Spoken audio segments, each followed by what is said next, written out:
And we're live. We're back. Back Friday, 12 gamer? 12 games. June 5th. June 5th. Let's get it. 100K night. I'm feeling it. I'm feeling pretty dialed in to what I'm picking here. So I'm ready to get after it. I think I'm gonna take down. I think I'm just gonna be a single entry assassin tonight. We'll see on the 888 TBD, right? I like to make sure my allocations are where they need to be, and I'm always chasing that 100K, but it's gotta be done right. You can't have a negative 50K month and say just keep chasing. But eventually it's gonna break through. I'm ready to get after it today. But yeah, let's jump in. Anything to add? Hope you can beat me. I've won a couple Friday slates, so. But this is the slate. There's so many spots and there's so many individual bets I like, which are just, it's never a good thing when there's an individual bet. You're like, yeah, I like this guy, because it really doesn't matter. In the microcosm slate, you want the stacks. But there's bats that I think that may sneak through that I'm definitely going to be playing and focusing on. So let's jump in. There's not a particular set of bats I like. I mean, there's going to be so many spots you can target on 12 game play. It's like pick those spots, isolate. There's good weather spots too. You have to. I know you probably keyed in on that as well, but there's a lot of weather you have to factor in today. Yeah, I love weather, but weather don't hit, baby. Yeah, I mean, but weather matters. It does matter, right? You have to pay attention to it. It's did you see PCA last night? I think it was a game yesterday, and he's probably the best defensive center fielder, but he just makes these blunders sometimes. And the wind was blowing out, and he was just like this. Yeah, and then the ball goes straight over his head, he didn't even find it. That's there's nothing better than that though. When you have a batter just hits a sky high pop fly, you're like, oh, it's an out, and it's like a triple because the ball just lands and the guys can't find it in the air. It's crazy. It was hit hard enough to where they counted it as a hit. So no, not hit hard enough. Those when outfielders misplay balls, unless they hit their glove, it's a hit always. They never hit those as errors. If the ball could be in the air for 10 seconds, the guy could be. I've definitely seen guys. This happened recently. This happened this season. There was a guy that hit an inside the park home run that wasn't inside the park home run. The guy misfielded it. He misfielded it. Yeah, yes. And they called it a single. And they said scored on error. But again. See, that's the difference. That's a hit still. That's my point. My pure point is that that's the hit, right? It's if you have a throwing error, or the guy misses. This is my point. This is on any fly ball in the outfield. If a guy is under the fly ball, it's 15 seconds. Let's just say 30 seconds. It's never that long. But he's under the ball. He doesn't catch the ball. It's a hit. It's a hit. How many bases he gets, that's the hit. 3 bases, triple. It doesn't matter. It's always scored that way. If a guy if it's ripped down the first base line and it's misplayed and it's a single, that's different. But if the ball's in the air, the ball has to be hit a certain height threshold, is what you're saying. No, I've seen the ball. That thing I'm referencing, the ball was in the air. It wasn't on the ground. It wasn't though. And the guy maybe misplayed it then. Because that's what I'm saying. That's what I'm saying. He thought it was gonna bounce off the wall, so he was expecting the bounce and just didn't bounce off the wall. No. It's always that. It's always gonna be ruled as a hit. It's just a fact. I know. I know a guy that scores a game. Hold on, I know a guy that scores a game. He said some of it's subjective. So some of it's never. But you never. There's not a machine deciding whether it's a machine though, and this is the machine. No, it's not. There's people that score games. No, I know. You don't like to hear this, but I'm right, and this is the fact of the matter. PCA's his blunder last night, that's never a hit. That's really not a hit, but it's always a hit in the MLB. What did they score it? Oh no! I agree that it was. I agree that it was a hit. I agree that is all the time. When guys lose balls to the sky, when they're blocked by the sun and infield, it happens all the time. Guys drop the ball because they can't see it. That's always a hit. That's not what I'm saying. What I'm saying is this: how the determination of it going from a single or a double, where hey, fielding error is up to whoever is scoring the official score for that game. And it's not a group of people. It's maybe 1 or 2 people, but it's a subjective measurement. That's what happened earlier this season. And that's what I'm saying is that I think this happened to JJ Wetterholt. I think it was 3 on, and it was a single in there. The guy misplayed it, and it was a single that scored all the runs, including himself, but was not inside the park home run. So it's listen, I'll have to go back and look at that case, but the ball didn't just fly ball dropped, but the outfielder misplayed it. Yeah, because it was a fielding error. It was a fielding error. Just like but subject, it's not though. It's because he misplayed it. This is my point. If the ball was in the air and he was on third and he scored it and it just completely dropped and the outfielder immediately picked it up and threw it, that's a triple. That's just how they're going to score it. Yeah, but that's what I'm saying. Like PCA had this is the objective. So to me, it's like that was a fielding error. He made a fielding error, but he didn't score it. Is that? That's what I'm saying, because it can be scored. Like it depends. There's not like an official. It's always scored as a hit. Like I don't think that's the case. It's always give me an example. I'm just giving you the JJ Weatherholt thing from earlier this season. It was scored as a hit though. It was scored as a hit. It's always scored as a hit. Oh, yeah, exactly. Hold on, it was a score. He scored. He came all the way home. He scored. It was inside the park home run. Hold on.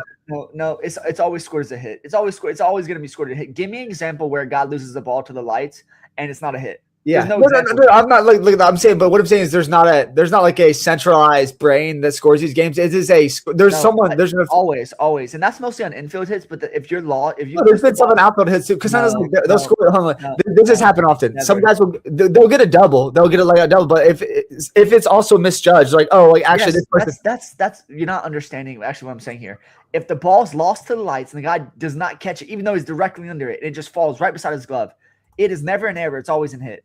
And you can never show me, you'll never be able to show me an example otherwise where the guy loses to the lights and they scored as an error. It's never scored that. Yeah. It's always a hit. But yeah, that's beside the point. Let's get into these games. So the first matchup, we got the Yankees facing the Red Sox. I know Aaron Judge is going to be on the shelf for a while. Two decent pitchers in this game. We have Sonny Gray on the mound for the Red Sox and then Ryan Weathers on the mound for the Yankees. In the game of pass play, this is going to be a pass game. I just don't like Sonny Gray and Weathers are good enough where I don't think I need the bats here. And I'm not playing either pitcher in Yankee Stadium. So for me, they're just a complete pass.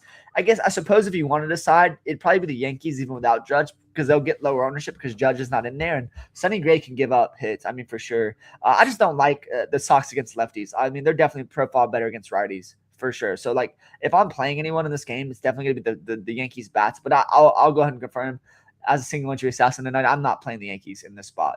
No chance. Yeah, I mean, it's funny you mentioned this. We went back and I don't think Sonny Gray is good. I think his underlying stuff is not very good. Strikeout stuff is way down. So it's pretty easy pass for me. Easy Sonny Gray pass. If this was a smaller slate, I would like this game a lot. I just think there's better offensive spots. I don't think you need 9 to 10 runs out of your main stack tonight. And I don't know if you agree with that, but on a 12-game slate, I think there's so many good offensive spots. We talked about the weather a little bit. You have to get the spot, right? And I don't think this is that spot. With that said, my priority here would be the Yankees bats against Sonny Gray. I think the Weathers has been decent enough, and the bullpen behind the Yankees is a little bit better than what you have for the Sox. So yeah, it's Yankees or pass for me, but mostly just pass. Yeah. All right, let's get to our next game. Let's not belabor the point because it is a long slate. Yeah, we have the Orioles in Toronto facing the Blue Jays. I always reference ECU legend Trey Savage. Man, we got bumped out of the regionals, but we had a fun season. So Savage on the bump for the Jays. I think Brandon Young's on the mound for the Orioles. Another game where, definitely play your Savage if you want. I don't know if I'll be able to get there. There's a lot of bats I want to spend up for, and we'll talk about cores in a minute. But yeah, I'm going to be playing cores, and because of that, it's going to be hard for me to get to your Savage. Plus, the Orioles are heating up. Do I want to play your Savage against a hot Orioles team? I don't know if I do. So, in the game of pass play, once again, this is going to be mostly a pass game. If I have room for Savage, I might play him on the single entry. Probably won't make the cut. There's other cheaper pitchers I do like. Once we get to them, I'll kind of reference them there. But for me, it would be the Orioles. It would be the Blue Jays as the priority offense in this game. Just not going to be a priority game for me. I'm just going to avoid this spot. So, anything you got here? Yeah, so I like Trey Savage a lot. This is a weak pitching slate, super weak pitching slate. He's probably the best, most talented arm on the slate. And I think, to me, it's like Rogers Center's not a good hitter's park. It's like mediocre. It's like a median park in terms of offense. I like him a lot. I think he's probably got the most upside. He could put up 35 points in the spot. Like Baltimore's ESPN, but the back end of that lineup is still weak. So I think Trey Savage should probably make my main build, honestly. I'm looking for a top end pitcher that can give me 25 to 30 points. I think Messic's more expensive and he's been more stable, but I think the upside with Trey Savage is higher. I'm an ECU boy too, so I'm going to ride with him. I don't disagree whatsoever that Trey Savage is the best pitcher on the slate. I don't know if I can get to him. So I agree with that. He's probably the best pitcher on the slate.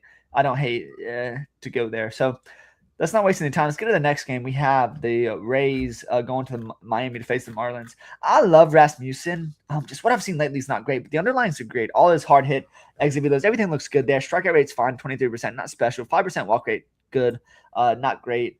Tampa Bay has been a very good team, but if you told me Rasmussen was the highest scoring pitcher on the slate, I'd be like, that's fine. I mean, he's a guy that's going a little bit deeper this year. I just don't know if he has the same stuff I've seen in previous seasons. So for me, it might just be a pass. But if I get to Rasmussen as a SP1, fringe SP2, I mean, fringe SP1, really just an SP2. I do like that a little bit. He would be the priority in this game. I'm not playing bats in this game. I think the Marlins are going with Gusto as an opener, and then another guy is going to fall in long relief there. So for me, definitely Rasmussen as the play. Once again, gun ahead, you force me to play a stack in this game and be the Rays on the road against the Marlins, but I just hate targeting bullpen games.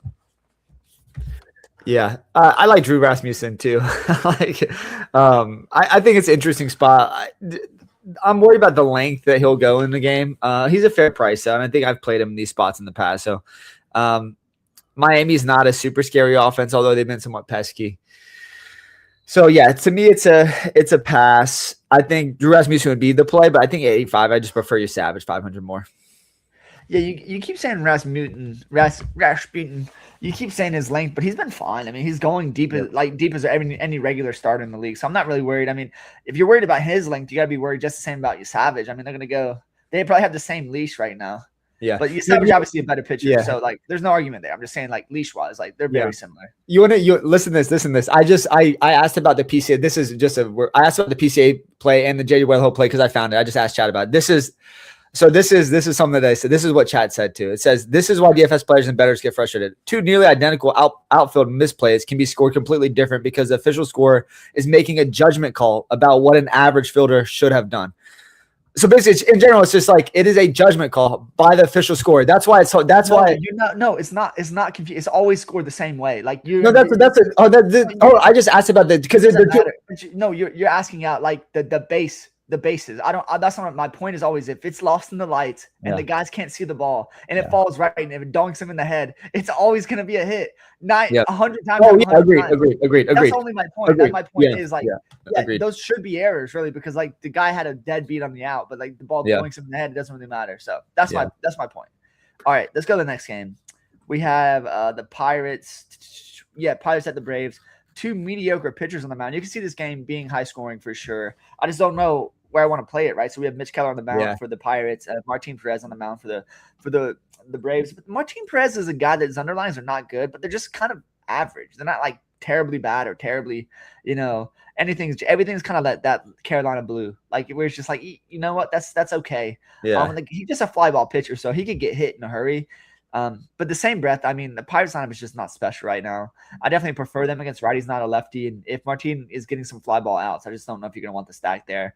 Mitch Keller's another guy that's kind of hard to peg down. Can go deep, but it can also get shelled at times. So if I'm playing anyone in this game, absolutely Xing off the pitchers, but it'd probably be the Braves.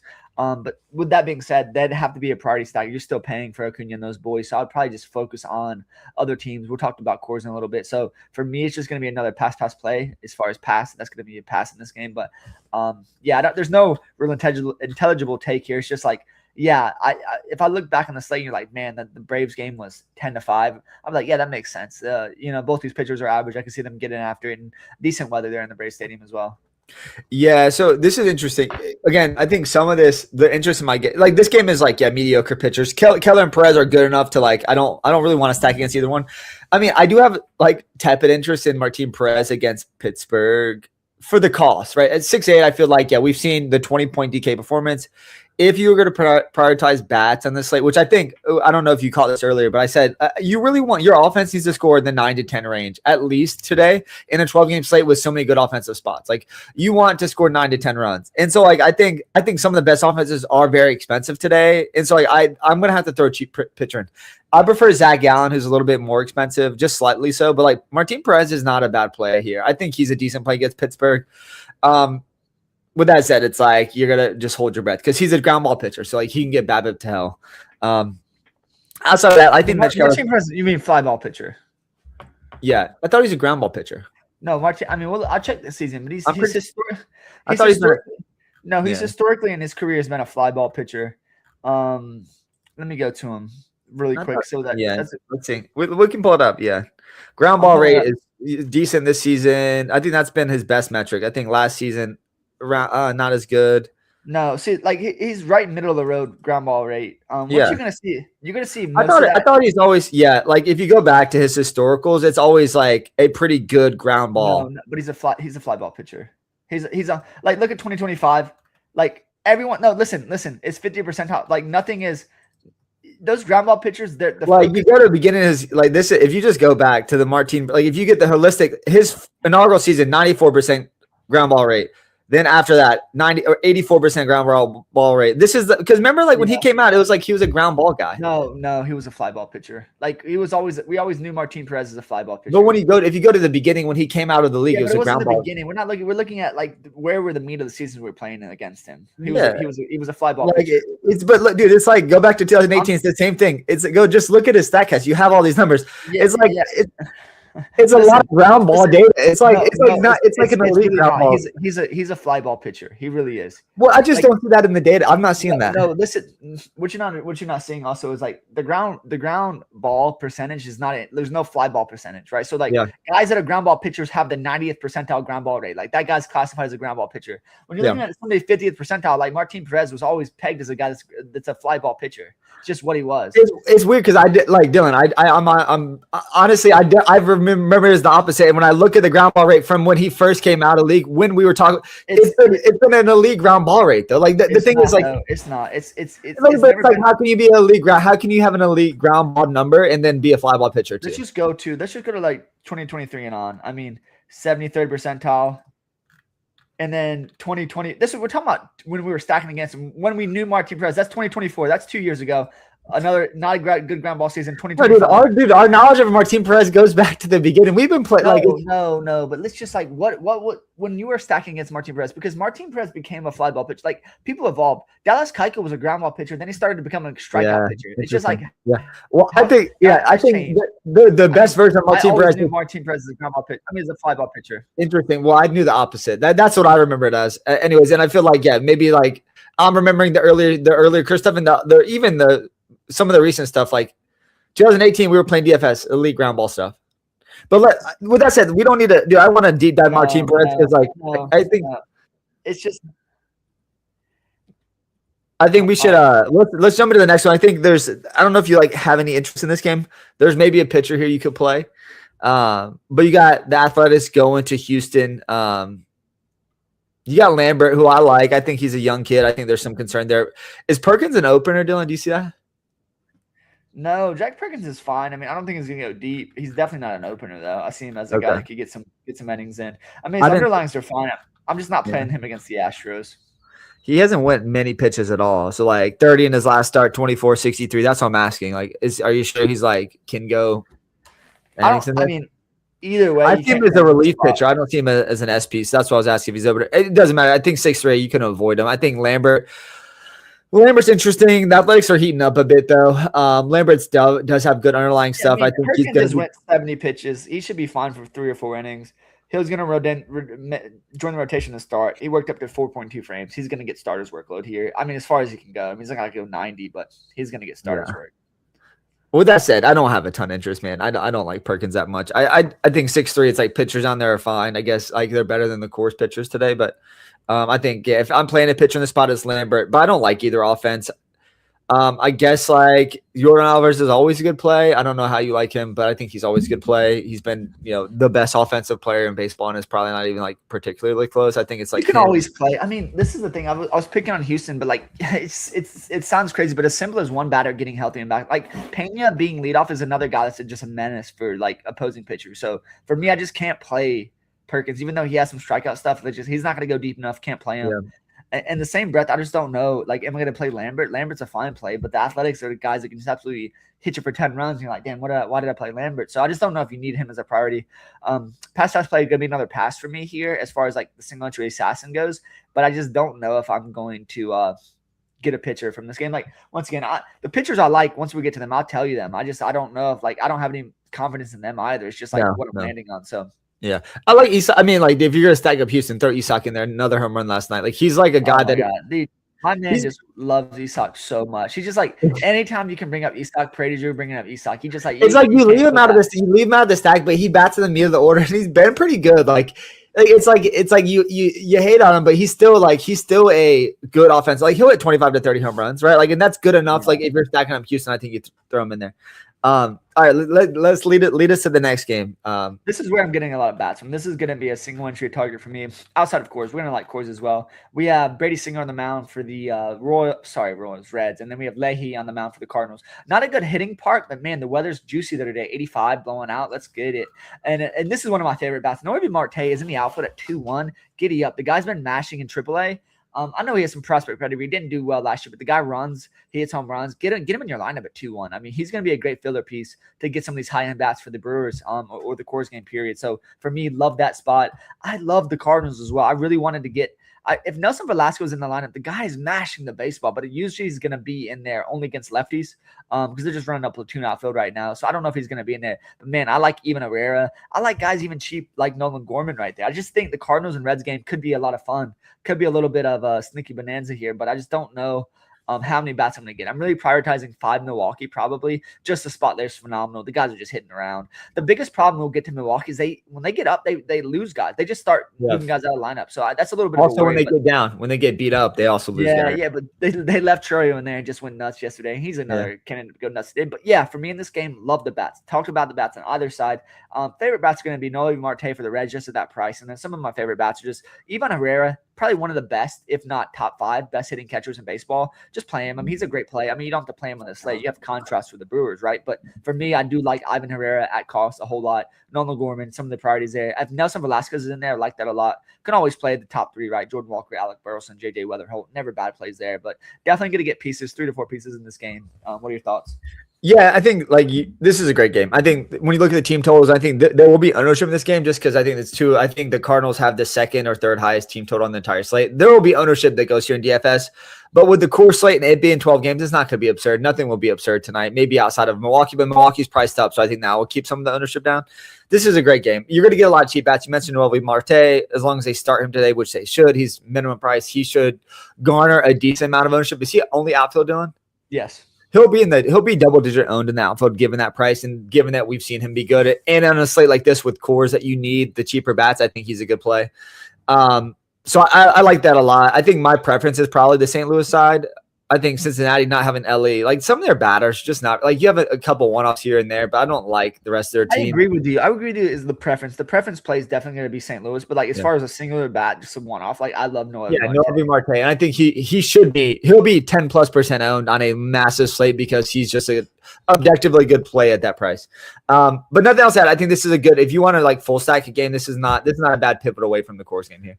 Yeah, and I hope he's in the lineup, but I'll take the under in a single entry. I just don't think you see Noah get to that price. I just think like outfield is so robust. Like you never see guys, unless they're in the infield, get that kind of ownership at that cheap price. Like people want to pay up. So I disagree, but maybe he gets steamed. Maybe he gets steamed a little bit. I mean, I'm not the only one seeing him, that's for sure. Let's go to the next game. This is another stack I wanted to play. I just don't know if I'll get there.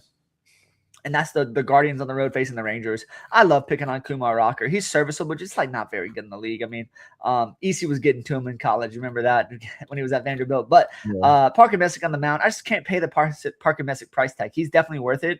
Man, the StatCast guys in Texas look fine. Nemo looks good. All these guys look fine. I mean, Jock's fine. Berger's fine. Corey Seager, is he healthy? I know he's been battling injuries, so we'll see what his health looks like. But yeah, for me, it's going to be mostly just a pass in this game. If I had to get a player, it'd probably be Messick. I do like the Guardians. I just don't know if I'll get there on the slate.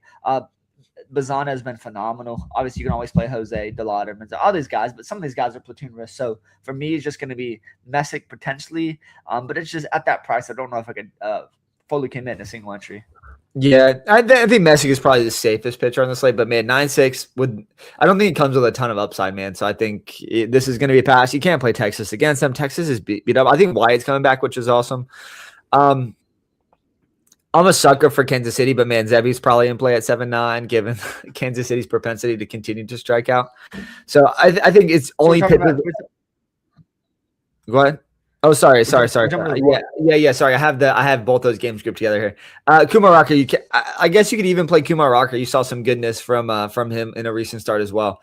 Kansas City's like shaky right now. Even guys like Vinny P, who hit a home run for me and helped me place in the single entry like against Chase Burns, it's like the underlying stuff sucked. Like and I have so much best ball, but like he doesn't look good at the plate. He may be hurt. Who knows? But it's like I don't think you can play. Are we move on to the Royals game?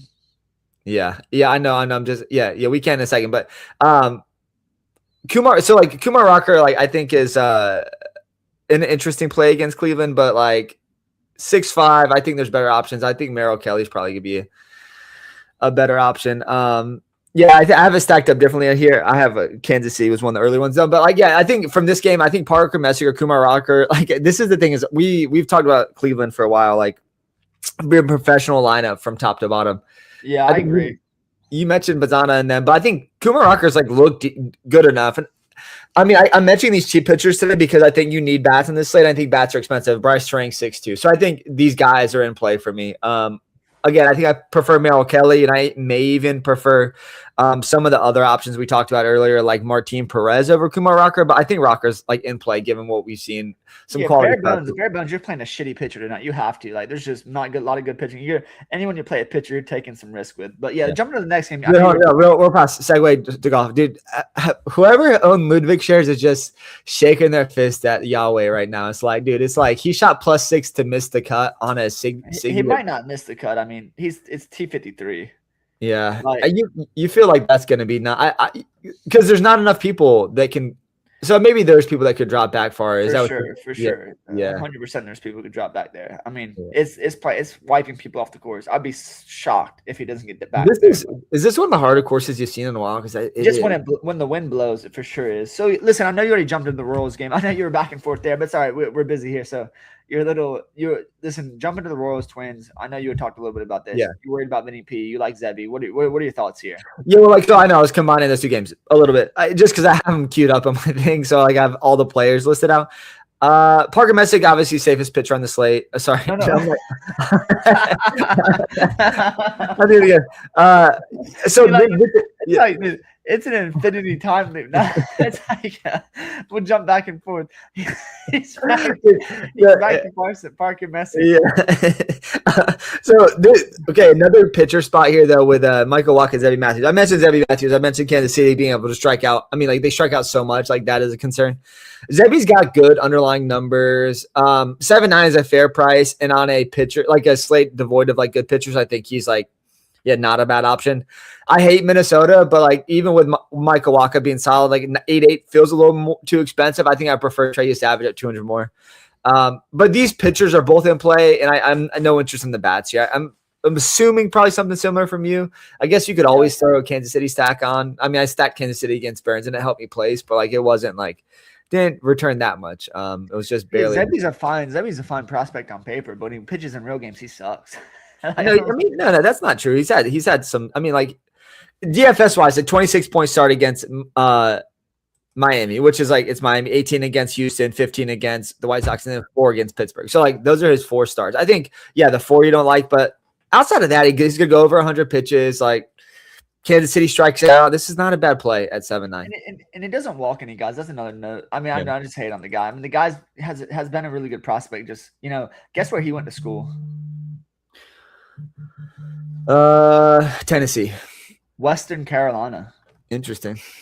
Isn't that interesting? Yeah. All right, let's jump to the next game, the Bonanza. We have the Coors game, and this could be as simple as play Coors bets always. I mean, you're going to pay up for the Brewers, but, man, they're in a fantastic spot. Trudeau, Mitchell, Bowers. I mean, the worry about Bowers and, like, Vaughn is, like, man, they platoon so much there, but, man, Bowers projects to be just an absolute home run bet tonight. Like he's just going to absolutely mash in the spot. So for me, the Brewers are the priority. It's Sprout on the mound and it's Felter on the mound. Nothing special there. I think Sprout's a little bit better than Felter just straight up, but they're not pitching against each other, right? So for me, Sprout, you can't play him in course. Has a decent K rate for sure. 24% solid, 12% walk rate, horrible. So I mean, if he's striking guys out, fine, but just you can't play him in this spot. Definitely stack both sides if you want. For me, the priority is the Brewers. In a single entry, it's going to be the Brewers for me. Won't be playing the Rockies, but I totally get it. Yeah, I think obviously like Coors, everyone knows in baseball DFS, you got to play. You don't have to. Like, you have to make a decision about Coors. Either you completely fade it or do you stack it up one side or the other. I like both sides a lot. I know we've talked about like mock builds that we've looked at. It's like Milwaukee obviously is super expensive. So if you do play a 5-man Milwaukee stack, you have to get cheap at pitcher. But I like Coors a lot here as well. Like Sproat is just not very good. He'll get called back down. Like they'll send him back down to get some more reps. In AAA, he'll get called back down because he was sent down. Bring your ass back because So I like Coors a lot. I like the Rockies bats. They're cheaper, but you have guys like JJ McCarthy, like who are actually pretty good. Jake McCarthy. I think he historically has like one of the highest like triple rates in the MLB. He's just a fast in Coors too. I think you can get creative. I think the lower owned side will be Colorado, and because I think I almost prefer them. I think they'll be lower owned than even St. Louis on this slate. So I think for me, it's going to be Colorado, probably a priority, given I think the ownership will be a little less and the prices are more affordable. But we don't need to belabor the point. I think you could stack this game up completely. The wind's blowing out. It's hot. I mean, it's literally perfect baseball weather there. Yeah, let's jump to the next game. I think we have Forrest Griffin. Griffin? Mister. Oh, I know. I like to call him Forrest because, the old UFC days. But, Foster. Foster Griffin, Merrill Kelly on the mound, Diamondbacks, Nationals. Don't like this spot. I mean, Merrill Kelly's underlyings are horrible. I keep waiting for him to bounce back, but man, you see some dark blue on that screen on the StatCast. You don't love that one bit. So for me, I can't play anybody in this game as far as pitchers go. Can't play Griffin. Can't play him. Also, it's just like a spot we can get bats. Man, James Wood StatCast is just so good. I mean, he's an awesome baseball player, that guy. But yeah, for me, it's just gonna be a pass in this game. If you told me you want to play bats here, for sure, get it. But for me, I can't. It's just pass play. Gonna be a pass here. Both offenses are absolutely in play. If you're like, hey, this is the spot I want to target, build it up in a single entry, makes sense. I wouldn't talk you out of that. It's just not what I'm gonna do on this slate. But totally see the path to both these offenses having good nights. What are your thoughts? Yeah, I mean, I've mentioned this a little bit. I like Merrill Kelly at cost at 7-2. He's one of my favorite cheap options. The shakiness at the beginning has skewed his numbers, but the last few starts have been solid. I think he's definitely in play here. At home, you feel like he can go 7-8 innings here, and the thing with Washington, they still strike out. They're much better against lefties. The team as a whole is better against lefties, so I kind of like Kelly. And I'm looking for cheap pitchers, so I think that's an option. I'm not going to consider Griffin at 8-1. I think I think there's quite a few people that are better plays. Like Zeddy Matthew, I prefer straight up, and I think he's a little cheaper.